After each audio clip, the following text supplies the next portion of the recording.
दोस्तों, अगर अभी तक आपने हमारा चैनल सब्सक्राइब नहीं किया है तो प्लीज़ सब्सक्राइब कर लीजिए। दोस्तों, मेरा नाम सीमा है और हम लोग गुजरात में रहते हैं। मेरी पढ़ाई पूरी हो चुकी थी। मेरे घर वालों को अब मेरी शादी की चिंता सताने लगी। उन्होंने मेरे लिए रिश्ता ढूंढना शुरू कर दिया। मेरी उम्र 21 को पार कर चुकी थी। आखिर मेरे घर वालों ने एक रिश्ता ढूंढ ही लिया। उस लड़के का नाम था राहुल, जो दिखने में काफ़ी हैंडसम था और शरीर का भी अट्ठा कट्टा था। मेरी और राहुल की अब फ़ोन पर बातें होने शुरू हो गई थी। हम दोनों फ़ोन पर प्यार भरी बातें करते और हम बहुत खुश थे।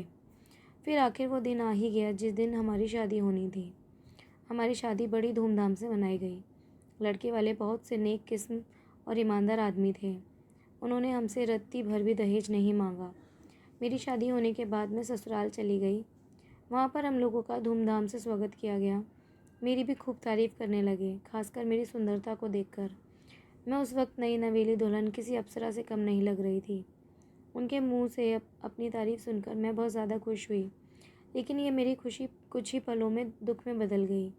मैंने अपनी शादी में सजी चीज़ों को स्वीकार किया, लेकिन बावजूद इसके मुझे अपनी शादी में हमेशा कुछ कमी ही लगी।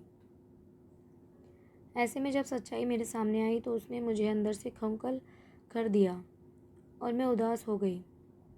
इस बात से बिल्कुल भी इनकार नहीं किया जा सकता कि परिवार में लड़की के पैदा होते ही उसे शादी का सही मतलब सिखा दिया जाता है। लड़कियों को बचपन से यही सिखाया जाता है कि शादी एक पवित्र बंधन है जिसे हर कीमत पर संजो कर रखना चाहिए, और मुझे भी यही सिखाया गया था। शायद ऐसा इसलिए भी क्योंकि मेरे माता पिता और भाई बहनों की शादीशुदा लाइफ बहुत ज़्यादा खुशहाल थी। यही एक वजह भी थी जिसे देखकर मैं भी इस बात पर विश्वास करने लगी थी कि जिससे भी मेरी शादी होगी मैं कदम से कदम मिलाकर चलूँगी और उम्र भर उसका साथ दूँगी। लेकिन मेरे साथ ऐसा हुआ नहीं। मेरे साथ बिल्कुल इसका उल्टा हुआ। समय के साथ मुझे समझ में आया कि कैसे हम दूसरों की खुशियों की परवाह करते हुए खुद की खुशी को दांव पर लगा देते हैं। दरअसल जब मेरी शादी हुई थी तो उस समय मैं केवल 22 साल की थी और अपनी शादी को लेकर मैं बहुत ज़्यादा एक्साइटेड थी। ऐसा इसीलिए क्योंकि मुझे यकीन था कि मेरे माता पिता की तरह मेरा व्यवहारिक जीवन भी काफ़ी अच्छा होगा। उन्होंने मेरे लिए एकदम सही इंसान चुना था, जो मुझे हमेशा खुश रखेगा और मेरी केयर भी करेगा। इसीलिए मैं ना जानती थी कि मेरी किस्मत में कुछ और ही लिखा था। शादी से पहले मैं अपने होने वाले पति से 1 से 2 बार मिली भी थी। उसे देखकर मुझे यही लगा कि वह मेरे लिए एकदम परफेक्ट है। मैं अपने फ़ैसले से काफ़ी ज़्यादा संतुष्ट थी। लेकिन शादी की पहली रात मेरे साथ कुछ ऐसा हुआ जिसने मेरी ज़िंदगी को बुरी तरह से हिला कर रख दिया। ये तो सभी जानते हैं कि शादी की पहली रात कितने मायने रखती है। इस अनुभव को यादगार बनाने के लिए मैंने खुद को तैयार करके रखा था।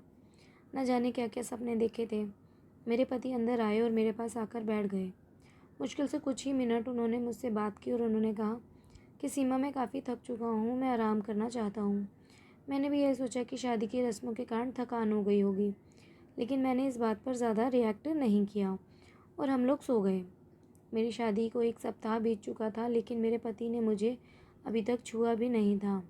मुझे कुछ अजीब सा लग रहा था, लेकिन मैं अपनी तरफ से पहल नहीं करना चाहती थी। ऐसा इसलिए क्योंकि मैं बहुत शर्मीले स्वभाव की थी।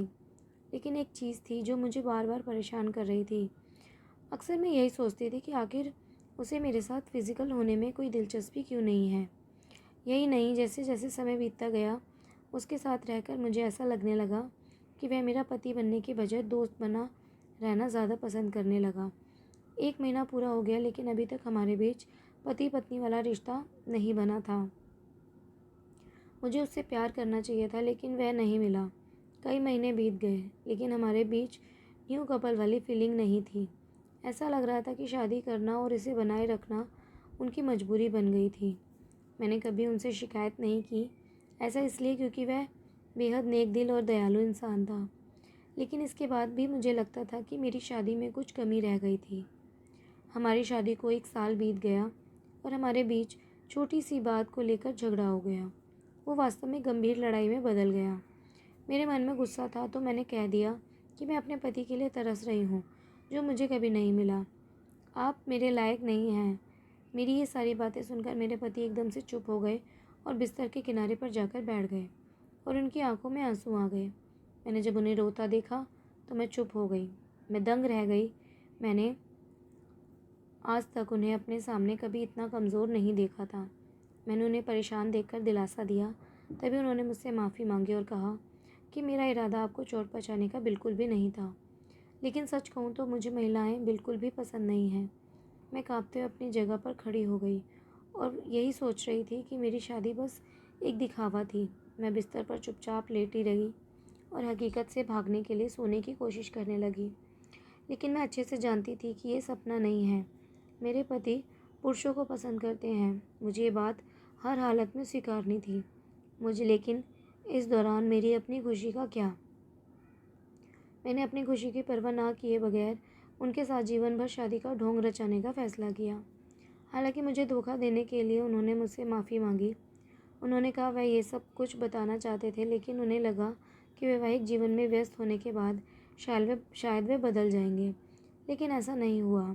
फिर एक दिन अचानक हमारे घर मेरी मौसी का लड़का आया, जिसका नाम रोशन था। वो मुझे 1 साल बड़ा है। जब उसने मुझे देखा तो उसने कहा, क्या बात है सीमा, तब मुझे बहुत परेशान लग रही हो।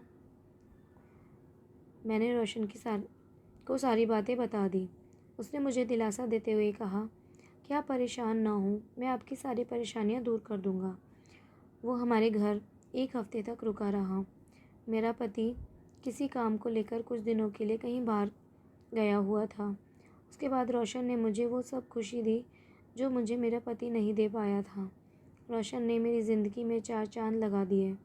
उसने मुझे वो सारे सुख दिए जो पति अपनी पत्नी को देता है। उसने मेरी सारी प्रॉब्लम दूर कर दी। 2 हफ्ते बाद राहुल घर आ गया और हमने फैसला किया कि अब ऐसा नहीं चल सकता। मुझे पति का सुख चाहिए। हमें किसी न किसी निष्कर्ष पर तो पहुंचना ही था। ऐसे में हमने तलाक की अर्ज़ी दायर की, जिसकी वजह से हमारे परिवार के बीच संबंध खराब हो गए।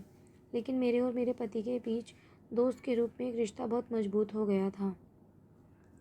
मैंने उन्हें समझा और उनकी भावना की कदर की। वे चाहते थे कि मुझे ऐसा व्यक्ति मिले जिसके साथ मैं हमेशा खुश रहूं। हमारा ये कदम उन बंधनों से मुक्त करने के लिए ज़रूरी था जो हमें दुखी और अधूरी शादी में जोड़े रखना चाहता था। लेकिन मुझे खुशी है कि हमने समाज की परवाह नहीं की, बल्कि अपनी खुशी के बारे में सोचा। सच कहूँ तो आज मैं बेहद खुश हूँ। तो दोस्तों, ये कहानी आपको कैसी लगी हमें कमेंट करके ज़रूर बताएं और इस कहानी को अपने दोस्तों के साथ शेयर ज़रूर करें। धन्यवाद।